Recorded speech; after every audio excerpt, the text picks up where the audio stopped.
Assalamualaikum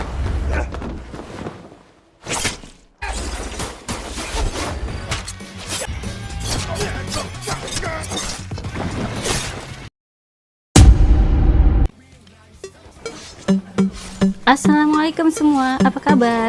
Semoga senantiasa dalam keadaan sehat ya. Sehat jasmani, sehat rohani, dan juga sehat ekonomi. Baiklah, untuk kali ini Adin Movie akan membahas film Jepang yang berjudul The Violent Action, yang menceritakan tentang seorang cewek cantik dan imut yang ternyata adalah seorang pembunuh bayaran profesional. Langsung aja yuk.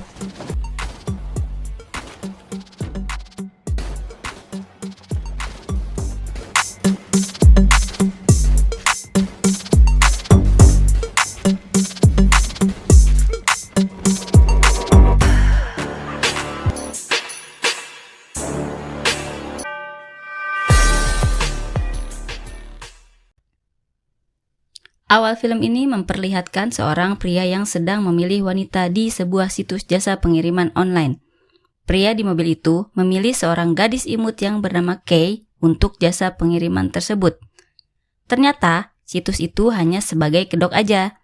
Aslinya itu adalah sebuah organisasi yang menerima jasa pembunuh bayaran, di mana Kei melaksanakan tugas ini sendirian.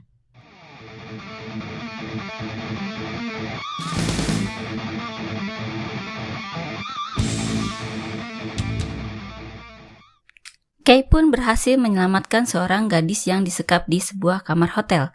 Dengan kemampuan yang handal, Kei dengan mudah mengalahkan para gangster itu.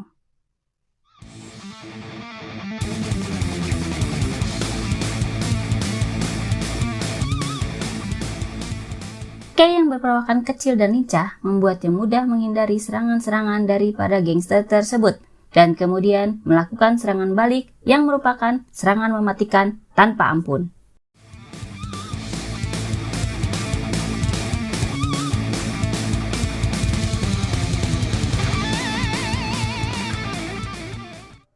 Ternyata guys, pria yang memesan itu adalah seorang manajer agen model yang meminta Kei untuk menyelamatkan modelnya yang disekap oleh gangster.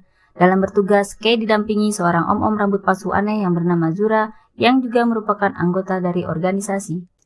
Kei yang diperankan oleh Kana Hashimoto ini adalah seorang pelajar di sebuah sekolah kejuruan yang memiliki seorang penggemar rahasia bernama Watanabe. Watanabe merupakan seorang pelajar biasa yang cupu gitu deh.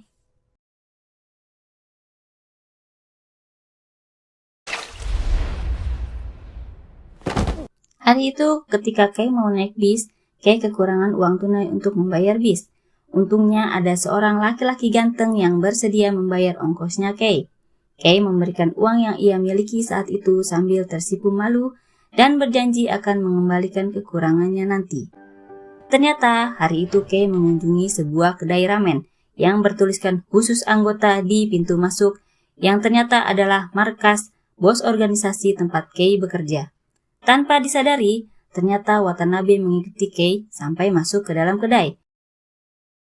Watanabe yang saat itu terkejut karena melihat seorang yang tergeletak bersimbah darah di dalam kedai pun ditenangkan oleh Kei dengan mengarang cerita. Karena Watanabe adalah teman Kei, bos kedai pun menyuguhkan mie buatannya yang ternyata rasanya sangat tidak enak seperti mie busuk. Saat sedang makan, tiba-tiba Kei memukul Watanabe hingga pingsan. Kei terpaksa melakukannya agar bisa melakukan aksinya untuk menyelamatkan Zura yang saat itu disandera oleh laki-laki yang pingsan tadi. Watanabe yang pingsan pun terbangun karena tergores pisau yang dilempar bos kedai untuk membantu Kei. Watanabe yang baru siuman itu pun terkesima melihat Kei yang sedang beraksi untuk menyelamatkan Zura. Akhirnya, pertarungan pun berakhir ketika Zura menembak kepala pria itu dengan pistol. Singkat cerita, Watanabe pun diterima bekerja pada waktu di kedai samaran itu.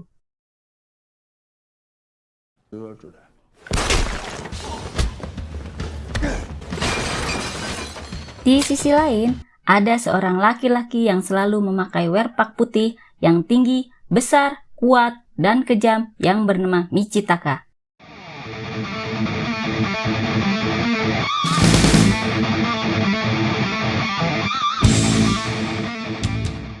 Dia adalah salah seorang anggota mafia geng Denmagumi yang pimpinannya bernama Sandaime, yang kemungkinan akan dipenjara sekitar 3 tahun dalam waktu dekat, sehingga sedang mempertimbangkan siapa di antara dua tetua yaitu Kunitsu atau Kinoshita yang akan dia pilih untuk dijadikan pemimpin sementara selama ia berada dalam penjara.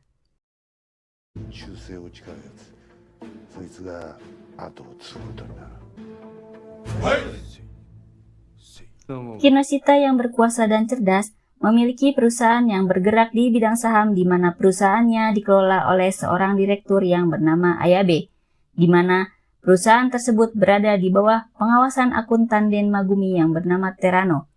Kalian ingat gak sama si Mas Terano ini? Siapa yo? Iya, tak lain tak bukan adalah mas-mas yang ngongkosin si Kei di bis waktu sepulang sekolah. Tak lama kemudian, bos kedai mendapat pesanan dari Kinoshita untuk membunuh. Di lain tempat, Terano yang sedang memeriksa laporan keuangan organisasi di dalam kamar sebuah rumah sakit pun merasa curiga bahwa ada yang memanipulasi laporan tersebut.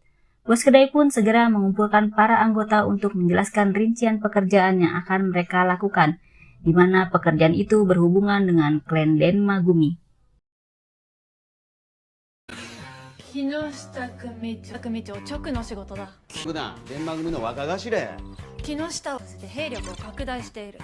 その拉致したのは天満組のサイコさん。で大損こかせたらしい。Dan sepertinya Terano juga memiliki rencana sendiri untuk balaskan dendam atas apa yang menimpa teman dekatnya. Kinoshita mengadakan pertemuan dengan Kunitsu untuk melakukan pertukaran karena ternyata Ayabe diculik oleh Kunitsu yang merasa dirugikan setelah mengikuti info tentang jual beli saham dari perusahaan yang dikelola Ayabe. Kei pun mendapat kode dari Kinoshita untuk segera membunuh Kunitsu. Kali ini, bos kedai memberi Kei seorang rekan kerja yang bernama Daria yang merupakan seorang penembak jitu. Setelah Ayabe didapatkan, Kei pun pura-pura sakit perut agar bisa memasuki gedung untuk bisa mencapai target pembunuhan yaitu Kunitsu.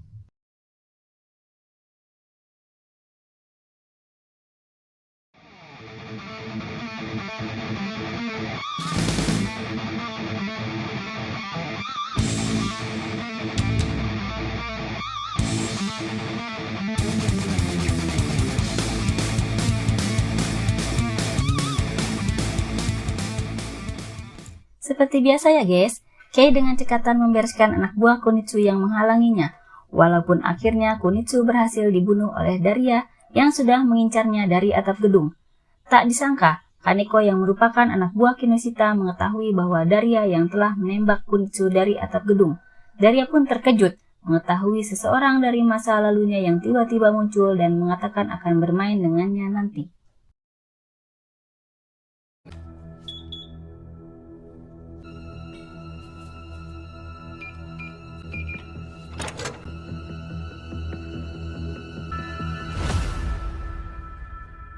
Ketua Sandaime yang mengetahui pembunuhan Kunitsu meminta Michitaka untuk membawa pembunuh Kunitsu yang merupakan seorang gadis muda untuk dibawa ke hadapannya. Sementara itu, Terano melapor kepada Ketua Sandaime bahwa ada penggelapan dana sebesar 300 juta di rekening organisasi yang dilakukan oleh Kinoshita. Ketua Sandaime pun membuat rencana untuk membuat Kinoshita melemah hingga mudah untuk disingkirkan. Di saat senggang, bos kedai meminta Kei untuk menemani Daria melihat-lihat apartemen untuk tempat tinggal. Di sana, Daria bercerita kepada Kei bahwa dia diajari cara membunuh oleh Yakuza yang juga telah membunuh kedua orang tuanya.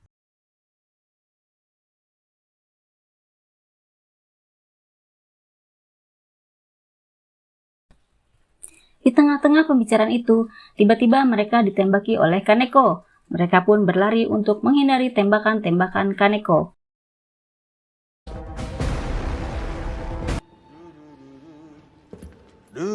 Sampai di suatu gedung, mereka berhenti karena ada Michitaka yang udah nungguin Kei yang oleh Ketua Sandaime diminta untuk dibawa ke hadapannya karena sudah membunuh Kunitsu.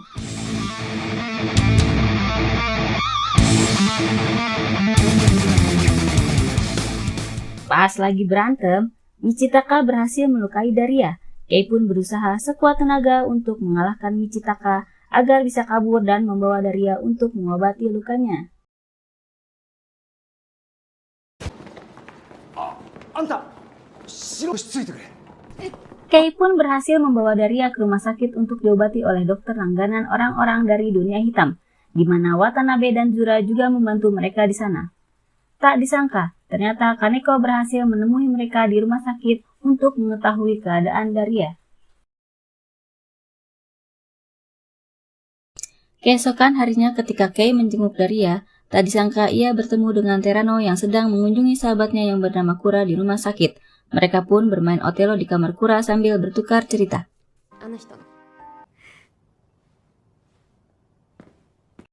Ternyata Kura dirawat di rumah sakit karena ditembak oleh seseorang ketika sedang menjalankan tugas bersama Terano.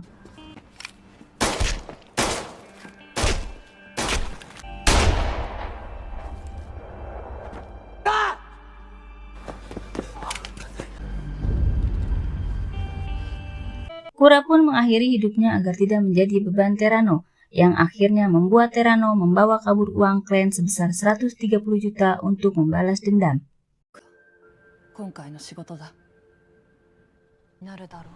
Bos kedai menanyakan kesediaan Kei untuk melanjutkan pekerjaan yang semakin berbahaya ini, dan Kei pun setuju untuk menyelesaikan pekerjaannya sampai tuntas.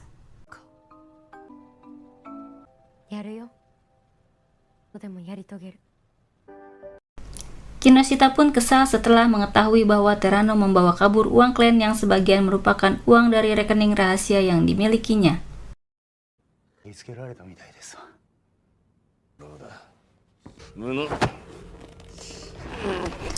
Terano yang sedang menyusun rencana balas dendam pun mengerti bahwa perbuatannya bisa menjadi target pembunuhan, sehingga ia menyewa tentara bayaran untuk melindungi dirinya yang diincar oleh Kinoshita.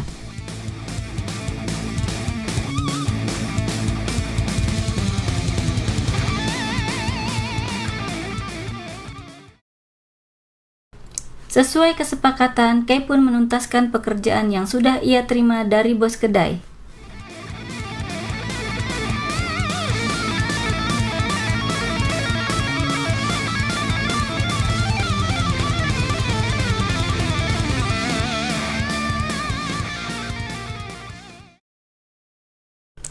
Terano pun terkejut mengetahui bahwa pembunuh yang dikirim untuk membunuhnya adalah gadis yang disukainya. Kei pun sama terkejutnya dengan Terano. Namun, tiba-tiba Kei diminta oleh Zura untuk menunda eksekusinya terhadap Terano karena sedang mempertimbangkan apakah akan memenuhi permintaan klien untuk langsung membunuh target atau tidak, yang membuat Terano merasa lega. Bisa gitu ya.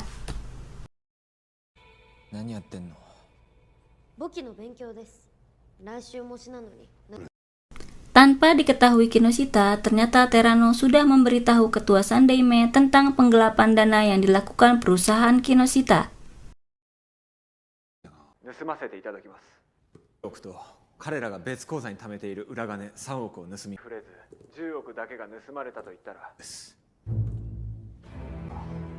Kinoshita pun pura-pura tidak mengetahui tentang rekening itu dan melemparkan kesalahannya kepada Ayabe.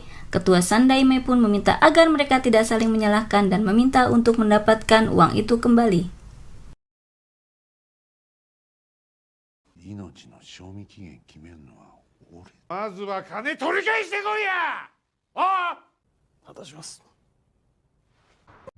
Kei yang sedang menunggu keputusan organisasi pun memanfaatkan waktunya untuk mengerjakan tugasnya tentang pembukuan, di mana Terano juga menguasainya yang membuatnya bersedia membantu Kei belajar hingga membuatnya dipanggil guru oleh Kei. Tidak berapa lama kemudian, Kei mendapat telepon dari Kinoshita yang ingin berbicara dengan Terano. Terano pun melakukan panggilan video dengan Kinoshita dan memintanya untuk mengakui tentang penggelapan dana dan juga penembakan terhadap Zura.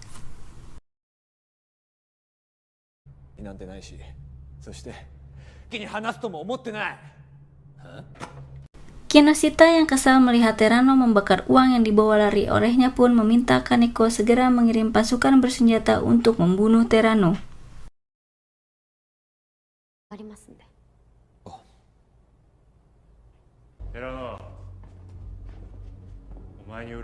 Kei pun pamit kepada Terano setelah pasukan bersenjata datang, sekaligus berterima kasih karena telah membantunya belajar. Kei yang hendak pergi namun dilecehkan oleh pasukan pembunuh pun membuat Terano kesal, hingga membuatnya berubah pikiran dan meminta Kei bekerja kepadanya yang langsung disetujui oleh Kei. Cici.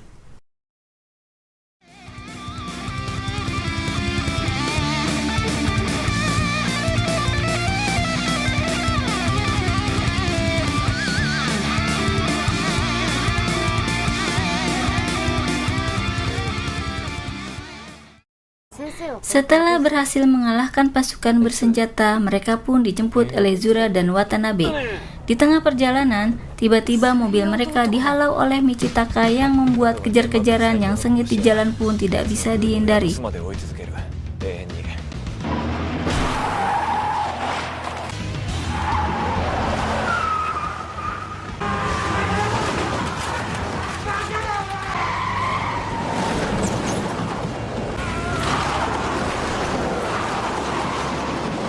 Tidak disangka-sangka guys, ternyata Zura memiliki skill menyetir tingkat dewa.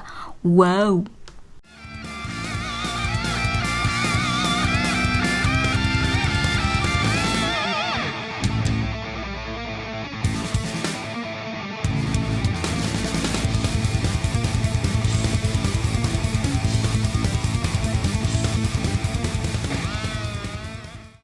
Watanabe yang melempar tomat ke kaca depan mobil Michitaka membuatnya kesulitan untuk mengejar mobil Zura.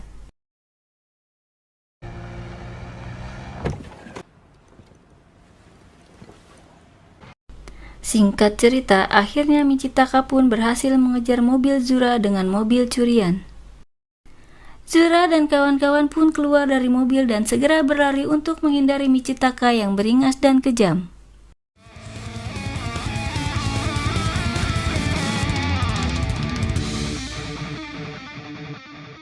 Zura yang berhasil ditangkap oleh Michitaka meminta Kei untuk lari bersama Terano dan memilih untuk langsung menghadapi Michitaka yang dibantu oleh Watanabe. Ya, walaupun nggak ngebantu-bantu amat ya guys ya.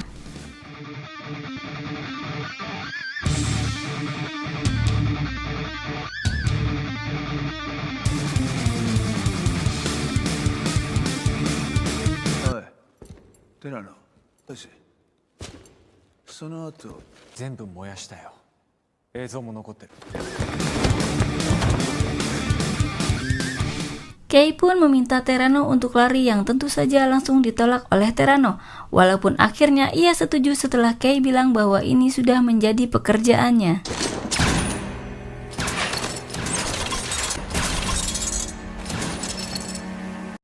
Kei yang sudah terluka pun tetap berusaha mati-matian melawan Michitaka, walaupun pada akhirnya dia tetap tidak bisa mengalahkan Michitaka.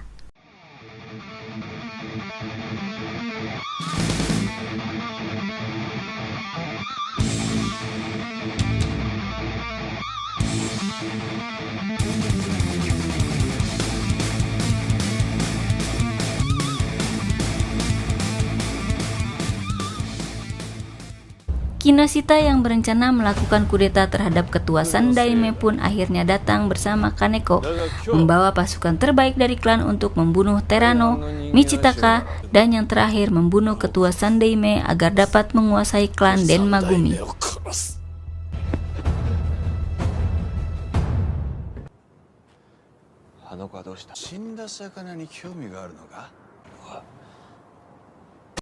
Kinoshita pun langsung meminta pasukan bersenjata untuk menyerang Michitaka yang saat itu sedang berdebat dengan Terano.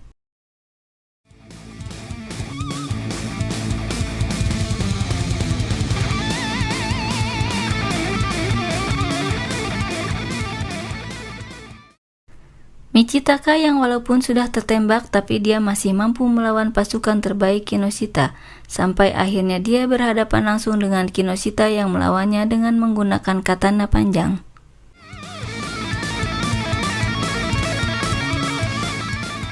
Beralih ke Terano yang berhasil dikejar oleh Kaneko yang menembakinya dengan peluru. Di sini, Kaneko mengakui bahwa ia yang menembak Kura dan juga mengatakan akan membunuh Terano dengan cara yang sama.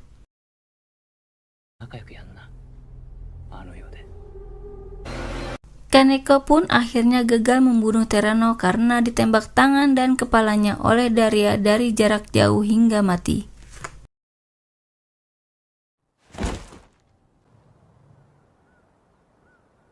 Tak disangka-sangka guys, ternyata Kei Kikuno tidak mati tetapi hanya pingsan saja sampai-sampai dia pun bermimpi indah.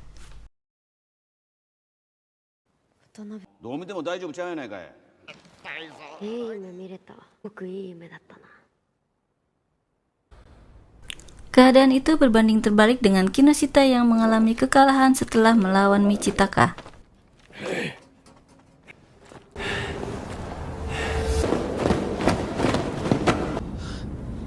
Terano yang berhasil lari bersama Daria pun terkejut ketika ternyata mereka masih menjadi incaran Michitaka.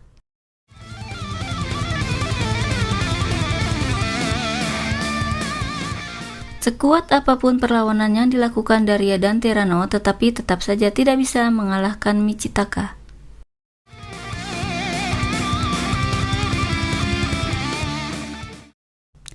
Sampai akhirnya Kei datang dan meminta maaf yang membuat Terano terkejut karena ternyata Kei masih hidup.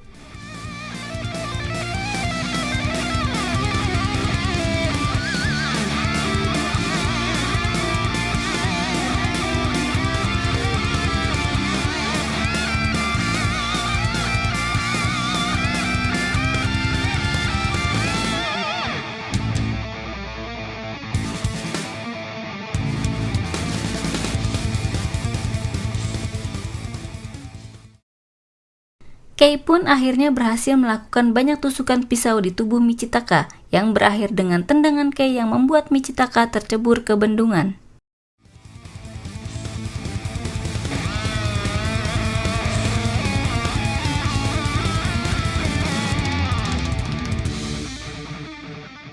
Kie, arigatou. 楽しかったです。みんな子だな。 Ketika mereka keluar dari bendungan, Terano pun menyatakan kepada Kei bahwa sebagian mimpi besarnya adalah makan kue keju bersama Kei di New York.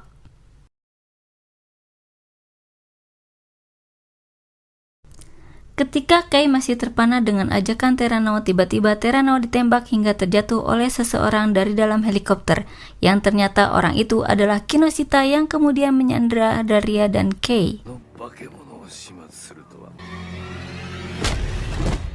テラの決着がついた。お前あの女がお気に入りか？ Demi menyelamatkan Daria dan Kei, Terano akhirnya memberitahu bahwa sebenarnya uang yang dia ambil masih ada dan menyerahkan kunci brankas yang diminta Kinoshita. Ternyata Terano sudah memasang peledak di kunci brankas tersebut dan menjeburkan diri ke bendungan bersama Kinoshita.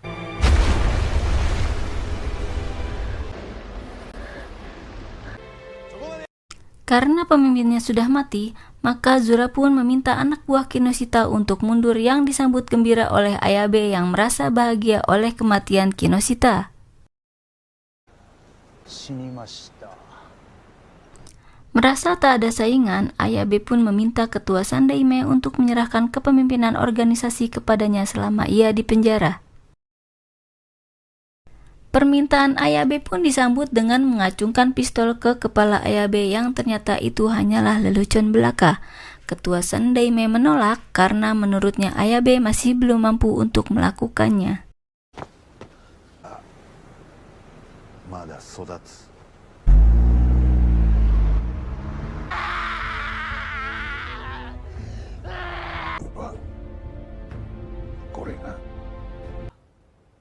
Di atas bendungan, Kei meminjam uang kepada Zura sebesar 30 yen untuk dilempar ke bendungan sebagai pelunasan utangnya kepada Terano.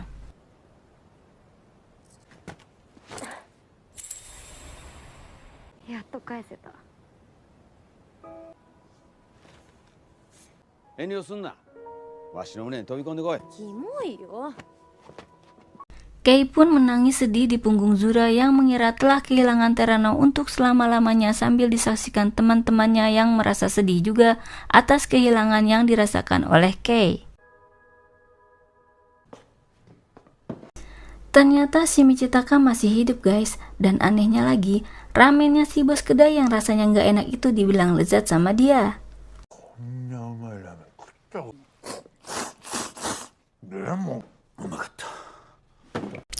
Ramennya pun dimakan sampai habis dan mengatakan kepada bos kedai bahwa dia akan kembali lagi.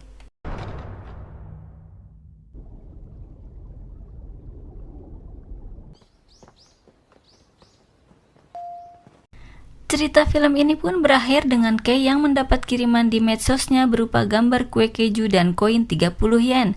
Kei pun tersenyum mengetahui bahwa kemungkinan Terano telah selamat dari bendungan dan berhasil menggapai mimpinya untuk pergi ke New York. 小さくそれを持つのはいいことだ。